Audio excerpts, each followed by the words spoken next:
Good evening, friends and film fans. So this morning, this afternoon, I reviewed Joyride that I'd been to see last night, and now I'm back again because quite spur of the moment I decided to come to the cinema. There was a Limitless screening tonight, so a film that's not out just yet.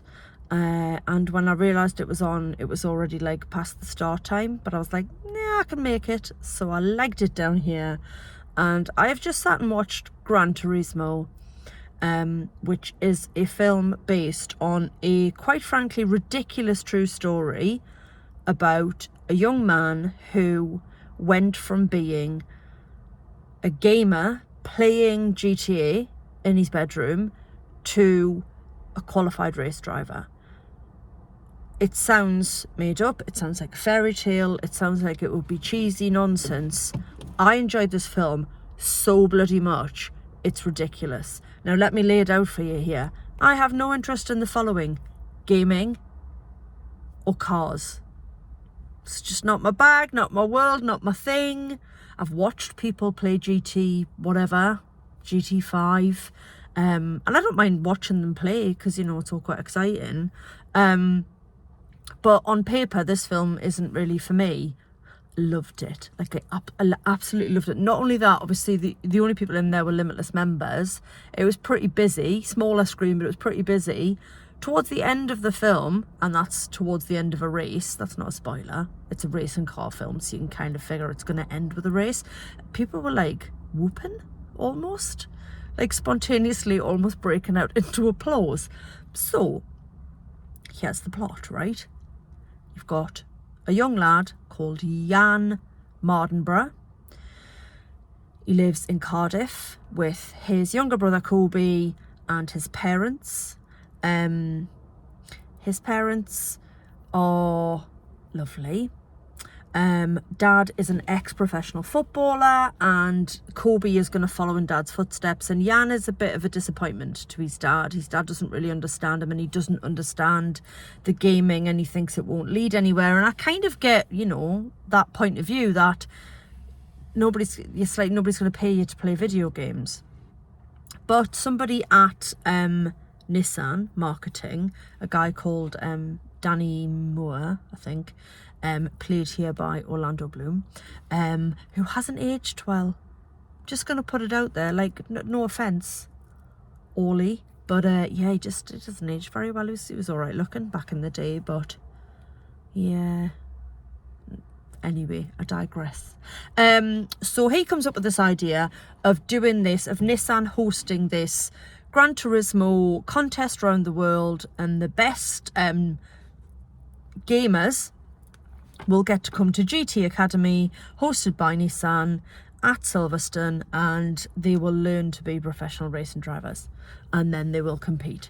That was the premise. That was the idea that a real man had, and let's make this happen. And he has to bring in, like, a senior engineer to coach these gamers and make them real drivers.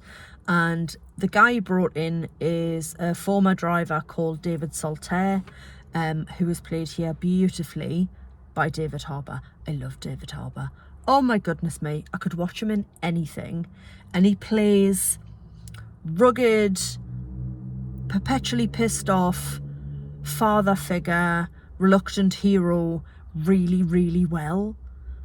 So a lot of the lines, he's got quite a lot of the inspiring lines and the speeches and stuff like that. And with another actor, they could come across as really cheesy, but because he's just got that edge of, like, I'm fed up with this BS, it kind of works. So yeah, lines of dialogue that coming from a different actor would have made me go cringe. Because it's him, I just go along with it, you know, because he's Jim Hopper, and he's, you know, what was it I watched? Was it called Violent Night?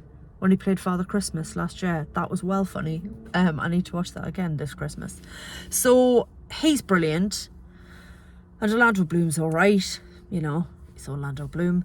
But the young guy they've got playing Jan is an actor called Archie Madekwe. I've literally just looked up how to pronounce his surname, and if I've got that right, I'm really sorry. I'm sure that's what it was.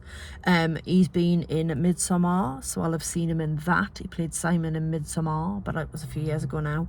I've just looked back through his credits to see what else I knew him from, and I didn't know him from anything other than Midsommar. However, first ever gig, extra, well, not a role in Casualty, which is like your staple of young British actors on the way up. Everybody's done a Casualty or a Holby City.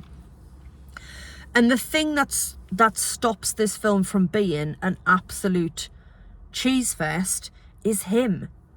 I think if it had been an American kid or, you know, another, there's just something inherently real and likeable about his performance.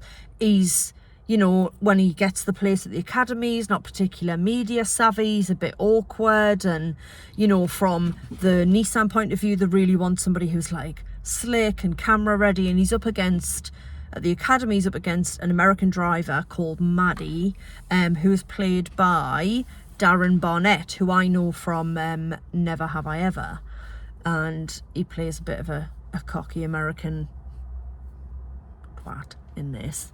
And they kind of, you know, the Nissan guy's like, I'd rather have him, he's better for the cameras, but Jan's just an instinctive driver, and it's really lovely watching the relationship grow between Saltaire and Mardenborough, and just watching Jack Saltaire realise that actually this kid can drive. You can totally understand him being cynical, like saying sitting in your bedroom on a simulator or sitting in an arcade is not the same as being responsible for driving a big chunk of metal at hundreds of miles an hour. It's not the same thing. But, you know, Mardenborough proved that those skills are transferable, and actually being really good at GT does actually, as it turns out, make me a really good race car driver.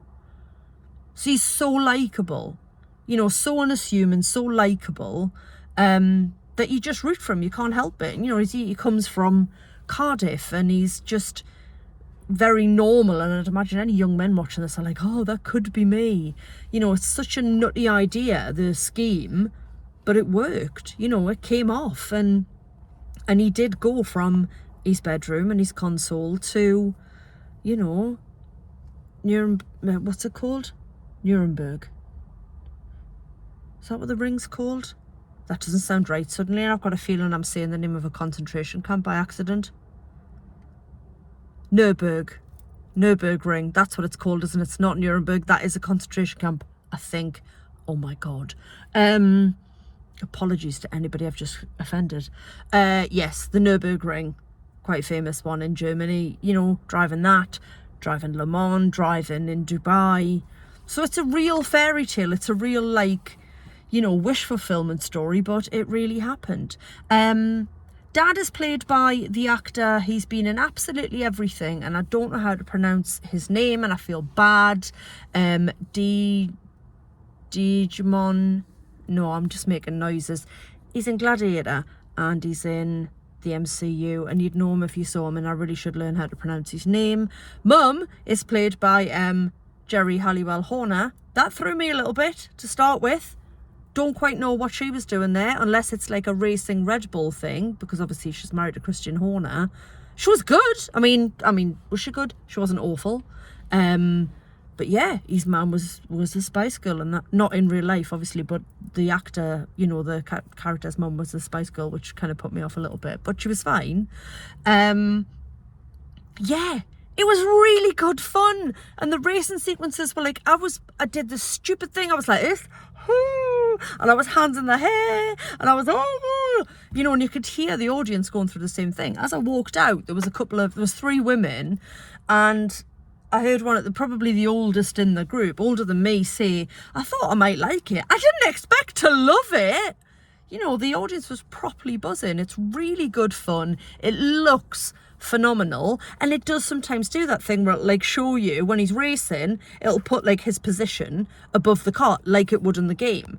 And there's a couple of little gimmicky things, but they use them well, and they don't overdo it. So I didn't feel like I was watching a video game. I felt like I was watching a really slick, really exciting film. Also, the fact that the academy is at Silverstone, meaning that all of those actors including your handsome fella from Never Have I Ever and good old David Harbour, were like down the road in Northampton.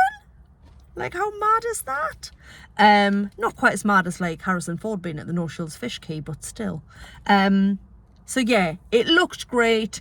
2 hours whipped along beautifully. It had drama, it had laughs, it had a very odd soundtrack, but I won't elaborate because I don't want to spoil it. And the central performance was so incredibly likeable. David Harbour was wonderful. Orlando Bloom, I can take or leave, I've got to be honest. But I just thoroughly enjoyed it. It's pure escapism. The fact that it's based on a true story is absolutely bananas. And I encourage everybody to go and see it. It was an absolute blast. I've talked for too long. I'm going to go. Katie out.